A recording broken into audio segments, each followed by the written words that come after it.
The North African nation of Libya is one of the critical stops for refugees and migrants fleeing war, extreme poverty, and oppressive regimes in their home countries. From Libya, their hope is to survive a treacherous journey across the Mediterranean, make it to Europe, and find a better life.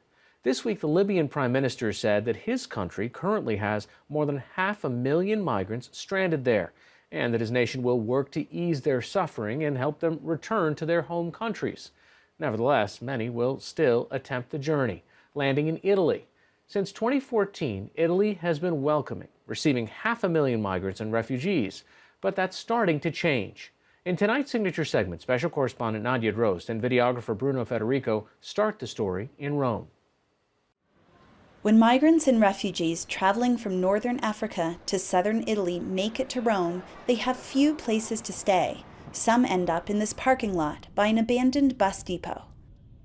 We have the Eritrean part, we have the Somalian, we have the Sudani part. For the past 2 years, Andrea Costa has led an association of volunteers called Baobab Experience, who've helped 70,000 migrants who've stopped here, giving them free meals and legal advice on filing asylum claims.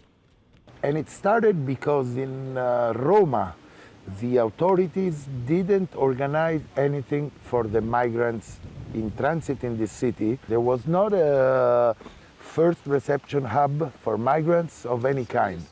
Rome, like most of Italy, has gotten by without a proper reception system for migrants because most pass through quickly, on their way to wealthier northern European countries, where they see better opportunities at integration or reuniting with relatives. 500 miles north of Rome, the picturesque Italian hillside town Ventimiglia has become a launching pad for migrants who make it to Italy and head north, trying to cross into France just 6 miles away. But many migrants are stuck at the border in nomadic limbo. Under this bridge by the river, there's a few hundred migrants camped out, some for days, others for months or even a year, as they attempt to cross the border into France.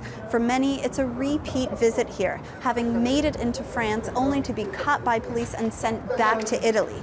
Now, with an increased presence of border patrol on the trains and in the mountains, many are worried here about how and if they will ever make it across.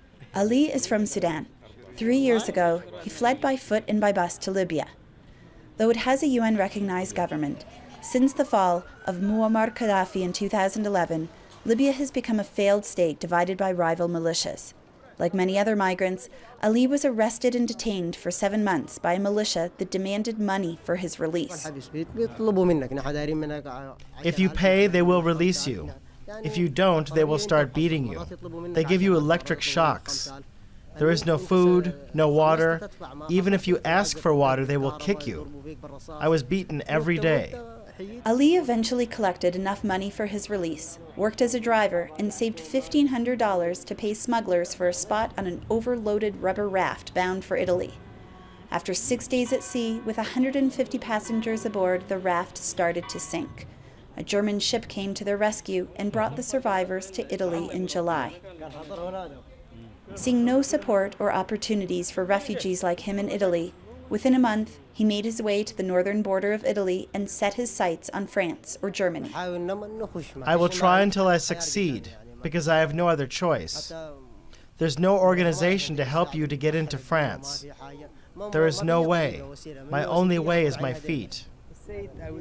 Ali has crossed into France 6 times on foot, but each time, French police caught him and sent him back to Italy. That's because of the Dublin Regulation, a 2003 agreement among the 28 nations of the European Union that requires asylum seekers to apply in the first country they arrived in. So migrants who land in Italy and transit to Northern Europe are always at risk of being sent back. The policy has created a bottleneck in Ventimiglia.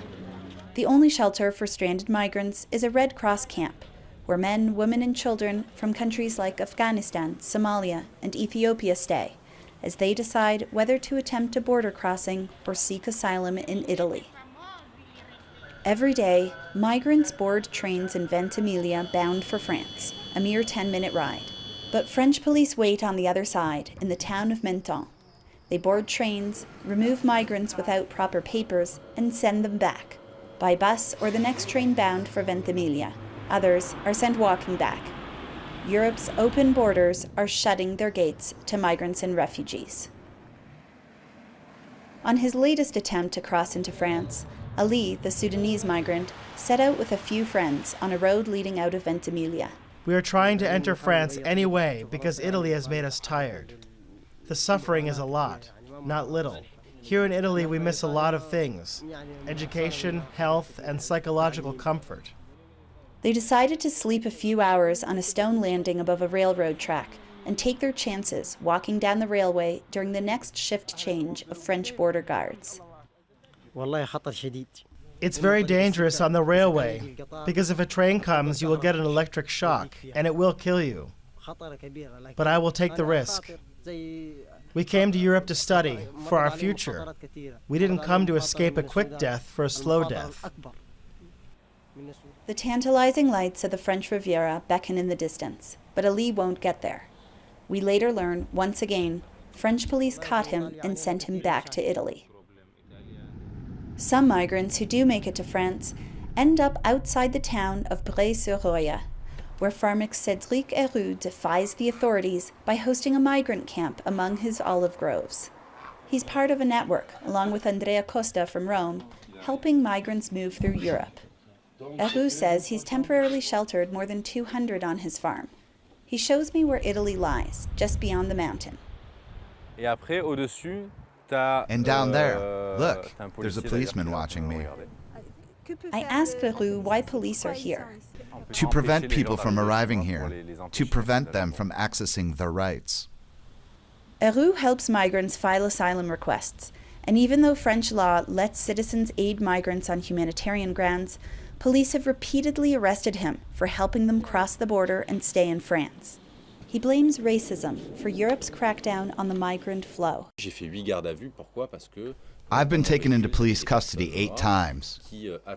Why? Because I've had people in my car who are black, who are minors, who are waiting for the state to take care of them or to make an asylum claim. This is a reality that exists in France. Back in Rome, the results of the stepped-up EU enforcement of the Dublin regulation are visible.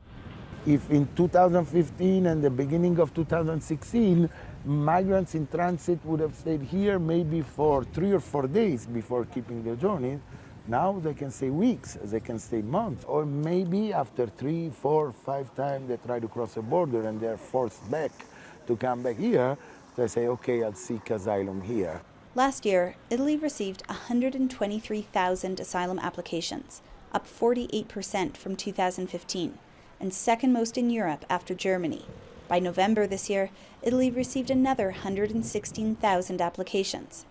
Italy grants asylum in around 40% of its cases, which lets migrants stay legally for up to 5 years before renewing their resident permit. Amda Ahmed from Somalia has been waiting on her asylum claim for 6 months. She's living with her husband and 2 children in a Red Cross camp in Rome, where they receive meals, clothing, and shelter. In 2015, they fled to Libya, took a boat across the Mediterranean Sea to Italy, and later reached Germany. We were there for 2 years, and my son was born there. The life was good and comfortable. There was school, everything you need. But Germany never granted the family refugee status, and in accordance with the Dublin regulation, sent them back to Italy because that's where they had first arrived. It was really difficult because I wanted to stay there. Not everyone wants asylum seekers like Ahmed to stay in Italy. Far-right groups are seizing public concern over the large numbers of migrants and refugees to bolster their anti-immigration platform.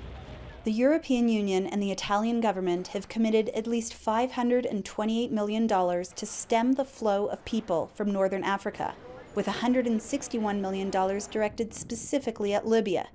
That includes millions to training and supplying Libya's Coast Guard to intercept migrant boats and turn them back.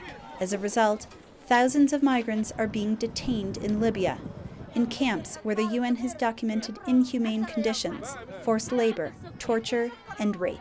The crackdown has resulted in fewer migrants arriving in Italy.